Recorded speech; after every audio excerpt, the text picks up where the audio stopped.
Bonjour à tous, vous regardez l'autre direct et aujourd'hui nous sommes en compagnie de Pascal Blache. Bonjour. Bonjour. Alors vous êtes maire d'opposition du 6e arrondissement, mais depuis le conseil municipal, le conseil métropolitain de ce lundi soir, on peut peut-être vous décrire autrement aussi, peut-être comme un rentier, c'est du moins ce qu'a laissé entendre Gérard Collomb à la fin d'une passe d'armes entre vous deux sur le schéma de développement économique de la métropole de Lyon. Ça vous va ça, rentier ? Bah écoutez, j'étais très surpris de sa réflexion qui venait à la suite d'une séquence sur l'économie. L'économie, c'est un domaine transversal, il n'y a pas de tellement de sujets politiques. Là, c'était un peu plus compliqué.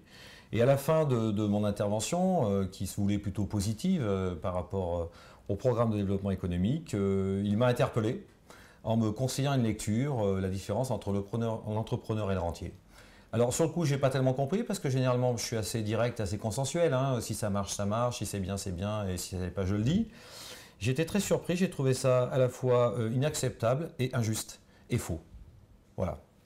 Pourquoi ? Parce que alors vous êtes chef d'entreprise, mais on vous présente aussi souvent comme faisant partie de la famille Mérieux. Oui. C'est pour ça qu'il y a eu cette réflexion-là ? Écoutez, je pense qu'il faut que Gérard Collomb réajuste ses fiches. Il a parlé de ses parents et de sa famille. Moi, je vais vous parler de la mienne, comme ça sera plus clair. Mon père était menuisier dans la Drôme, ma maman agent SNCF. En 1975, avec le conflit, la concurrence de l'industrie, il a été obligé de céder son entreprise. Il est devenu enseignant dans les métiers du bois, dans des lycées techniques. Donc, un petit professeur, pas un agrégé de lettres anciennes. Et donc, j'étais dans un milieu, on va dire, pas modeste, moyen. Et j'ai eu la chance de faire des études et j'ai eu la chance après de rentrer dans des groupes et de créer ma première entreprise en 1993 en empruntant 50 000 francs. Et donc je ne suis pas rentier, Monsieur Collomb se trompe. Il m'assimile peut-être à mon mariage. Ma femme n'est pas la fille d'Alain Mérieux, elle est la fille de Jean Mérieux.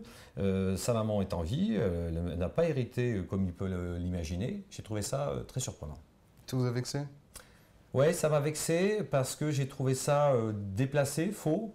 Le monde de l'entreprise, ça avait beaucoup de sacrifices. Moi, à un moment donné, rien n'est facile. J'ai dû créer à peu près 7e société que j'ai aujourd'hui. J'ai dû recruter globalement entre 7 et 800 personnes. J'ai eu le prix de l'innovation en 2006.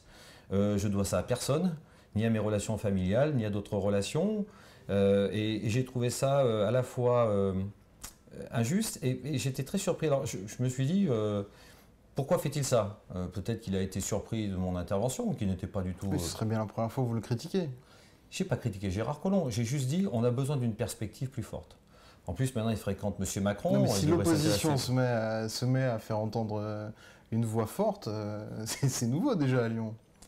Non, mais vous savez, moi, je ne viens pas de cet univers politique. Maintenant, je me considère dedans. Je suis élu. Sur des sujets qui sont tout à fait... rationnel et qui intéresse tous les électeurs, je ne suis pas le doigt sur le couture du pantalon. Pardon. Mais justement, on va revenir sur le fond. Ce schéma de développement économique, vous avez demandé à ce que la métropole ne l'adopte pas immédiatement, vous avez demandé un report. Finalement, qu'est-ce qui vous gênait dans le document tel qu'il vous était présenté ? Ce qui nous gênait, c'est que c'était un peu rapide. On est en train de parler d'économie. L'économie, les chefs d'entreprise, pour la plupart, même tous, ne savent pas trop quelles sont les limites des collectivités territoriales. Les collectivités territoriales, comme la métropole, créent des conditions favorables pour les entreprises. J'ai toujours dit qu'ici, on avait un écosystème qui était favorable pour les entreprises. Mais les entreprises, elles ne savent pas où sont les limites. Ce qu'elles cherchent, c'est des solutions, elles cherchent des marchés, elles cherchent des financements. Et là, on est en train d'aller à la va-vite. Alors, on a fait une synthèse, les services ont très bien travaillé. Moi, je suis à la commission économique, je suis à la DIRLI, donc je suis bien conscient de tout ça. On est en train de travailler sur un sujet. On propose un mois de décalage justement pour réintégrer les territoires. On a des secteurs comme la zone de Saint-Exupéry qui est réintégrée dans la métropole. C'est un peu de lisibilité. On était prêt à voter pour si on avait eu ce recul. On nous dit non et à la fin, il me fait passer pour un rentier. Je suis désolé, il y a un truc qui ne va pas. En même temps, ce n'est pas forcément le terrain sur lequel il est le plus critiquable, Gérard Collomb. Le développement économique, tous les indicateurs sont au vert, les chiffres le montrent. La métropole crée de l'emploi, attire des investisseurs, attire des entreprises. Globalement, le bilan, il est bon. Le bilan est bon. La seule chose, c'est qu'il faut replacer un petit peu les choses dans leur contexte. Le bilan est bon, mais ce sont quand même les entreprises et les chefs d'entreprise qui font l'activité économique. D'accord ? La métropole, elle n'embauche pas, elle ne finance pas, elle crée des conditions favorables. Et grâce à ce monde économique, ça permet aussi de faire rayonner les territoires. Je pense qu'il n'a pas la mémoire courte. Dans le 9e arrondissement, quand il était maire d'arrondissement, son arrondissement, c'est vraiment développé grâce à l'implantation d'entreprises qui sont venues, qui ont pris les risques financiers. Bien sûr que c'est une collaboration entre une collectivité publique et des entrepreneurs privés et des financements. Mais aujourd'hui, la réflexion qu'il m'a faite, je l'ai trouvée complètement déplacée, surtout qu'en plus elle est fausse, et qu'en plus, alors vous allez me dire, je ne veux pas passer pour le vexer, mais en fait c'est un peu fort quand même en conclusion d'une intervention qui était relativement consensuelle. On n'était pas en train de contester. Le travail qui est fait par les services à la métropole est très bon. L'analyse qui est faite dans ce document est bon. Après, moi je reprochais juste un petit peu de manque de perspective. Voilà, c'est tout. Qu'est-ce qui manque en perspective pour vous?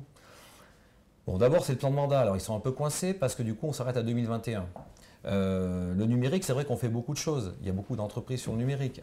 Il faut prendre en compte tous les opérateurs numériques. On sait que c'est 25% de croissance en 2025, de croissance pour la France. C'est des vrais sujets. On a aussi besoin de mieux appréhender nos infrastructures. Parce qu'au fait, ce qui sert le monde de l'entreprise, c'est beaucoup les infrastructures. Aéroports, schéma autoroutier, transport SNCF, transport de fret, transport routier. Il n'y a pas grand-chose là-dedans. Je ne critique pas le document, je dis qu'il manque un certain nombre de perspectives pour le monde de l'économie. Bon, je considère objectivement d'avoir une connaissance politique moins importante que celle de Gérard Collomb qui est là depuis plus de 35 ans, et qui connaît un certain nombre de livres a priori intéressants, mais je considère quand même que ma connaissance dans ce monde-là, comme ça, est plus importante parce que j'ai côtoyé toutes ces structures depuis moi aussi 25 ans. Et donc c'est juste un petit peu d'écoute. Merci beaucoup Pascal Blache d'avoir répondu à notre invitation. On se retrouve demain pour une autre édition de l'Autre Direct. Au revoir.